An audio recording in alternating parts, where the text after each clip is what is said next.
One of the issues that can happen is if the drawer doesn't want to go out, but it does make an attempt to run. First thing to check would be make sure they had unlocked the drawer.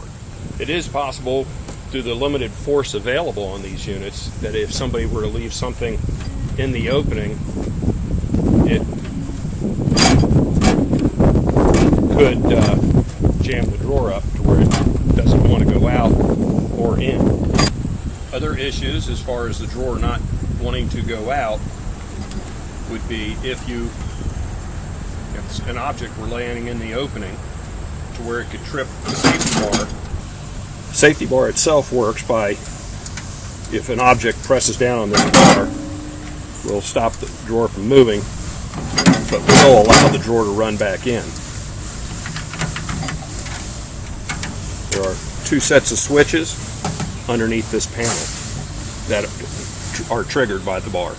If the drawer doesn't work and you've checked and you've got 110 volts to the outlet or to the connection where the drawer is plugged in, check the 1 amp circuit breaker to see if it is tripped. If the breaker is tripped, you can simply press it in and reset it. If the circuit breaker ever trips, it is recommended that you replace the breaker even if you can reset it. To gain access to the inside of the drawer to check any of the mechanicals or possible wiring issues, you would remove these 3 screws across the top here, and there are 2 screws that go up through the bottom.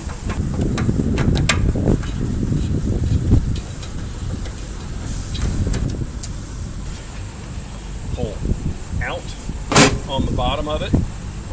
It drops down just a little. Pull out some more to disengage the panel. Besides something being in the safety bar itself, it sometimes happens that they'll get a phone cord or something stuck into it.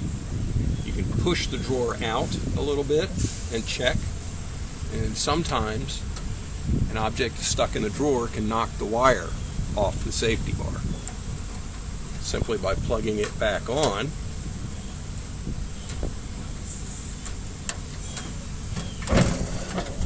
you make it run again. Okay, if the drawer is not running, press the button in and out.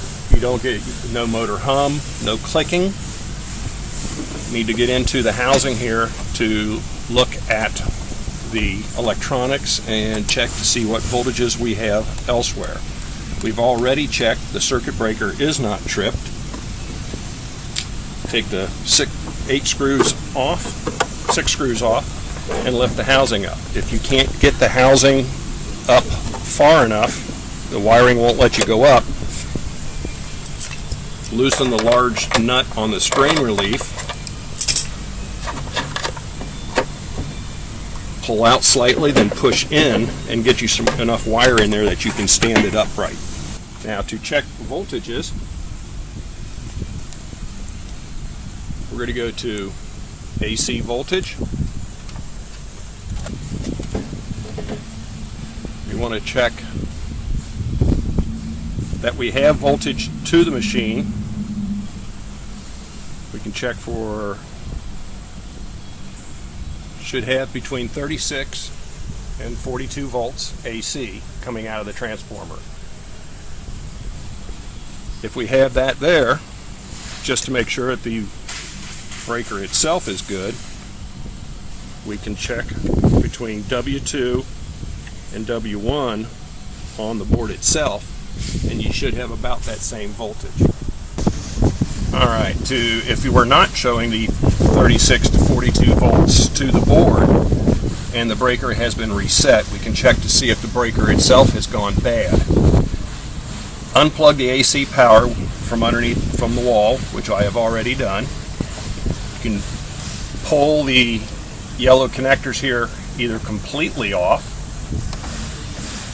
or at least pull them loose enough that you can get to the back of the breaker. Go to ohm scale, take your meter and check across the 2 connectors to the unit, and you should show it as a dead short. If you release it, or if you get a reading such as over limit, then the breaker itself has gone bad. If you get what would show as a shorted circuit or closed circuit, then you should have a good breaker. Okay, if the circuit breaker does check good and we haven't got the 36 to 42 volts at the board, let's go back and check and make sure we have AC voltage to the transformer itself. I've got my meter flipped over to the AC scale. Take my probes, go to the black and white wires at the very base of the transformer, and I should get my line voltage, seeing how I've plugged the drawer back in. If I see the line voltage here and I do not have the 36 volts out the top, 36 to 42, then the transformer itself has gone bad and needs to be replaced. Okay, if we do have voltage to the board, and by pressing the in and out button, if you do hear the relays clicking, then we want to check voltage to see if we are getting motor voltage. For that, we need to go to the DC scale on the unit, and we can either check the voltage at the motor itself or here at the board at W7 and W6. Press the out button and the in button. I should see anywhere from 28 to 30 volts DC. There will be some differences in meters. If you show voltage similar to this, though, you might check your motor to make sure that the motor itself's not gone bad. If the voltage is not present, then that means that the board itself has gone bad. If the voltage is present, you need to check to make sure the motor is connected or that the brushes in the motor have not gone bad. If the relays do not click and you do have voltage to the board, we can check to see if we're getting voltage to the switch and to see if the switch itself could possibly be going bad. Remove the two screws, lift the assembly out of the countertop in your situation. To check for voltage, we are on DC scale still. Carefully check between the white wire and the green wire, and we should show about 24 volts DC. So we've got power to the switch assembly.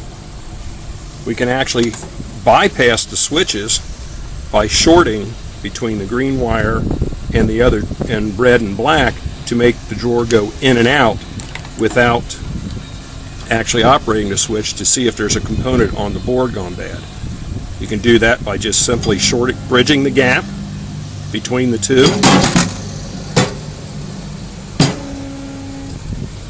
to make the drawer run in and out, to see if that corrects the situation. In this case, if the unit didn't work and I can short that there, one of the components on the button assembly has gone bad. Replace the button assembly.